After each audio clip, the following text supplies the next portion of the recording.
Salut et bienvenue à tous, content de vous retrouver pour une nouvelle émission d'Afrobasket dont je vous propose de regarder le sommaire, c'est parti.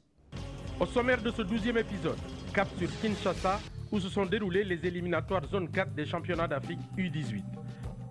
Ensuite, portrait de Lissimo Héritier, le MVP de la compétition. Enfin, elle domine le basketball africain féminin, ce sont les filles de l'Interclub d'Angola. Ça y est, c'est parti pour les éliminatoires de l'Afrobasket U18 et nous commençons par la zone 4 avec une correspondance de Rigo Moulopo. Deux nations seulement ont répondu présent à l'invitation de la FIBA Afrique Zone 4 pour les comptes des éliminatoires de la CAN Afro Basketball Mozambique 2012. Les deux nations à devoir répondre à l'invitation sont la République du Congo et naturellement la RDC, pays hôte. La cascade des forfaits des autres nations de la sous-région a amené les organisateurs à faire jouer les rencontres 2 jours durant, soit du 7 au 8 avril. Le cadre choisi était le Stadium de Marty dans la commune de Lingwala. Pour la deuxième fois en 2 jours consécutifs, le déformation remplit de nouveau sous les tartans du stade de Marty de la Pentecôte. Les deux coachs, à savoir Charlie Bouzango et Nsoueke la Désiré, reconduisent leurs 5 paires majeures du premier match. Dès l'entame de la rencontre, c'est Mabanza Dieu merci qui allume la mèche du côté de la RDC. Des dispositifs mis en place par le coach Charlie Bouzangui verrouillent le système de son adversaire et permet ainsi à la RDC de remporter le premier carton 21-8 grâce surtout à son meneur Lissimo Héritier, véritable poumon de l'équipe.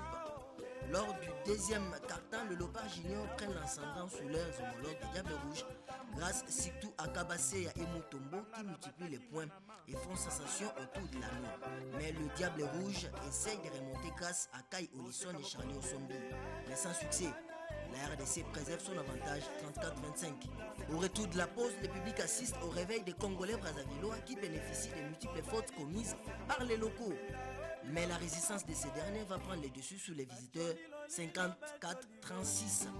Finalement, les Diables Rouges, fatigués de leurs efforts, Charlie Bouzangui en profite pour changer de tactique en montant quelques joueurs frais à l'image de Chitenge Abnenego. La RDC petit à petit va construire sa victoire, synonyme de sa qualification pour l'Afro-Basketball du mois de juillet de cette année, probablement à Maputo, Mozambique. Je crois qu'il y a un projet qui est mis en place par le président de la fédération.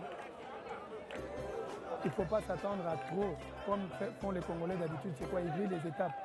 Je crois que c'est déjà une bonne chose de commencer déjà avec la jeunesse. Laissons un peu le temps au temps. Si cette organisation a été rendue possible, c'est grâce à la perspicacité de la FEBACO, la Fédération de basketball du Congo que dirige M. Boniface Mwabatadi. Un motif de fierté pour la FIBA Afrique Zone 4. D'une manière générale, je dis que ça s'est bien passé, sauf des petites erreurs. Ça existe, nous sommes tous humains, des petites erreurs d'appréciation. Quid de l'arbitrage de la compétition? La qualification en poche, il ne reste plus qu'à mettre du sérieux dans la préparation avant les grands sauts pour les Mozambiques au banquet continental, la balle au panier.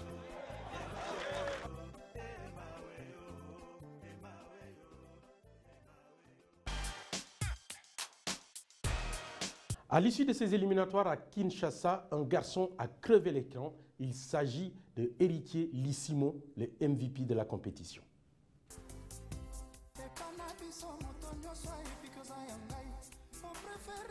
Sur les parquets, il est très à l'aise comme un poisson dans l'eau. 10 ans, c'est son surnom en raison de sa capacité physique à avaler les espaces tout au long de la rencontre. Lissimo Héritier a été, selon les observateurs, à viser des éliminatoires zonales le meilleur parmi ses pairs de 2 équipes. Du début de sa carrière en 2004, il attribue à l'apprentissage de son père et de la proximité du terrain de basketball. Voilà, donc j'ai appris par état cette compétition, plutôt cette discipline qui est le basketball. C'était dû à mon père qui m'a aidé, qui m'a appris à jouer au basketball. Et comme on avait aussi un terrain à proximité de la maison, j'ai essayé de jouer avec la petite balle et c'est pour cela que j'ai continué à jouer avec le basketball. Né le 18 mars 1984 de l'union de Timothée, Lissimo et de Colette, le petit héritier fait pour l'instant le bonheur du club City Kaoukan division d'honneur. En équipe nationale junior, depuis un temps, Héritier Lissimo nous parle de sa première sélection au sein de la nationale. J'étais très content et comme en 2010 j'avais raté l'occasion d'être sélectionné, en 2011 on m'a appelé, ça a été vraiment une grande joie et je me suis dit que c'était le moment pour moi d'exploser avec cette équipe nationale et maintenant là c'est ça, on a les résultats ensemble avec cette équipe. Tout au long de la compétition, il a étalé tout son talent de meneur, métronome et véritable faiseur de jeu. À lui seul, il a été l'auteur de plusieurs points qui ont permis à l'Arbitre de Voiture du Congo de se qualifier pour l'Afro-Basketball de sa catégorie. C'est un jeune, je crois qu'il peut faire beaucoup plus qu'il fait actuellement. Il faut dire que non, l'équipe nationale, c'est un autre système, un autre contexte. Et il a encore le temps, je crois que vous le verrez dans le futur, beaucoup meilleur même que vous l'avez vu aujourd'hui. Avec son 1m79 et une masse pondérale de 75 kg, même qualifié avec la nationale, Héritier rêve de caresser la carrière internationale. De caresser la carrière internationale, si pas en Afrique, en Europe, voire même aux États-Unis. Mais je rêve d'aller aux États-Unis, être sous les pas de ces internationaux congolais. Après avoir conquis le public local, Héritier, véritable pitbull des léopards de la RDC, vise très loin, mais ses multiples qualités techniques et physiques prédit de lui un avenir meilleur, mais à condition qu'il garde le cap et observe une discipline personnelle. Chapeau bas à la piste.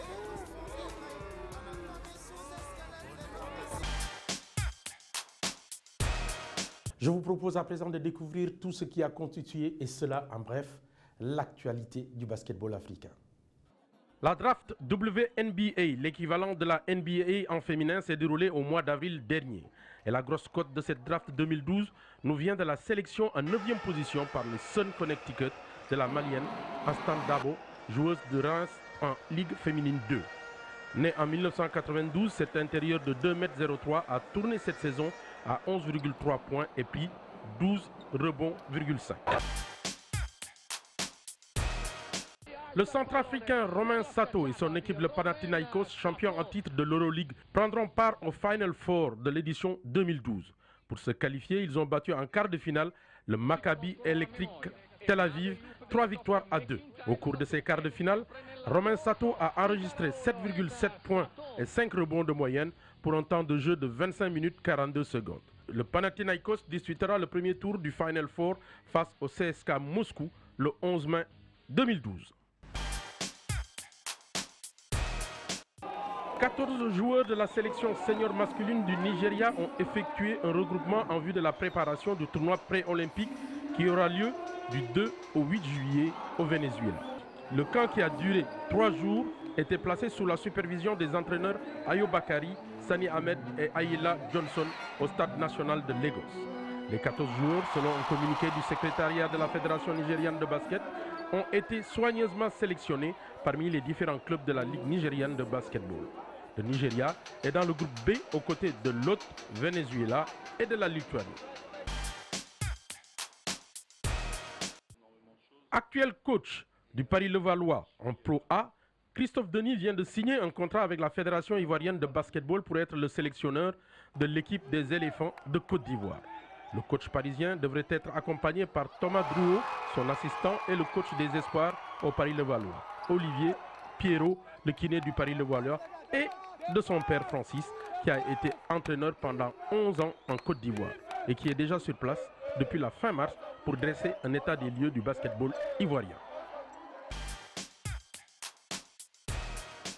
L'étoile sportive du Sahel a conservé son titre de champion de Tunisie de basketball après sa victoire sur le stade nabélien 75-67 en finale du championnat national disputé fin avril à la salle de Nabeul. Au match aller à Sousse, les étoilés l'avaient remporté 70-67. C'est le 5e titre de l'étoile sportive du Sahel après ceux obtenus en 1981, 2007, 2009 et 2011. L'étoile du Sahel est en outre le champion d'Afrique 2011 des clubs champions.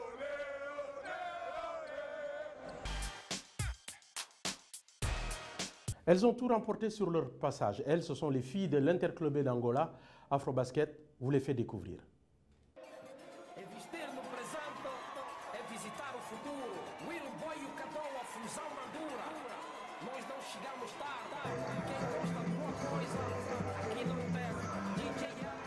Les années se suivent et se ressemblent pour l'Interclubé d'Angola, version basket dames. Une véritable machine à gagner sur le plan continental. Tout a débuté en novembre 2010 à Bizerte, en Tunisie. Une ville du Nord située entre la mer Méditerranée et le lac de Bizerte, et qui vit beaucoup grâce à la pêche et l'activité de son port. Les Angolaises bravant le léger froid d'une dizaine de degrés par ce mois de novembre vont vite réchauffer le maigre public présent en rencontrant en finale le club favori de cette compétition, le club mozambicain du Deportivo, renforcé en la circonstance par l'internationale camerounaise Alvin Mendeng, une joueuse sur qui compte beaucoup l'entraîneur Nazim Saleh. Ils avaient besoin de quelqu'un, des filles qui devaient amener de l'expérience dans l'équipe au niveau du poste, parce qu'elles n'ont pas de joueuses qui jouent à l'intérieur, n'ont pas assez. La seule, le numéro 11, elle est très jeune, elle n'a pas beaucoup d'expérience, c'est donc la raison pour laquelle nous avons rejoint l'équipe. Mais Alvin et ses coéquipières vont vite déchanter. Auteur seulement de 3 points en 20 minutes et 13 points pour Leila Dongue, le Deportivo du Mozambique va sombrer à l'intérieur avec 38 rebonds et face à une Danielle Green transfuge du First Bank du Nigeria des grands jours. Quant à Irene Guerrero, auteur de 4 points en 6 minutes, elle jouait son dernier championnat d'Afrique. Oui, ça c'est important pour tous, pour les femmes, pour l'équipe, pour les directions, pour toute l'équipe et pour tous les Angolaises. Les Angolaises l'emportent de 5 points, 68 à 63. Danielle Green remporte pour la deuxième fois le titre de meilleure joueuse du tournoi, un an après le Bénin, mais avec le club nigérian de First Bank. 2011, c'est le Nigeria et le club de First Deepwater qui organise l'événement après le forfait de dernière minute de l'INGS du Cameroun. Interclub débute tambour battant son tournoi en s'imposant 81-33 face à Ports Authority du Kenya, puis 80-30 face à Makuluzo d'Angola, 82-75 face à First Deepwater et 67-62 face à First Bank. Une équipe qu'elle retrouve en finale, mais cette fois-ci, ce sera un autre match. Les Angolais sont devant dans tous les cartons. 12-10, 31-23, 59-42 et 81-55 à la fin de la partie.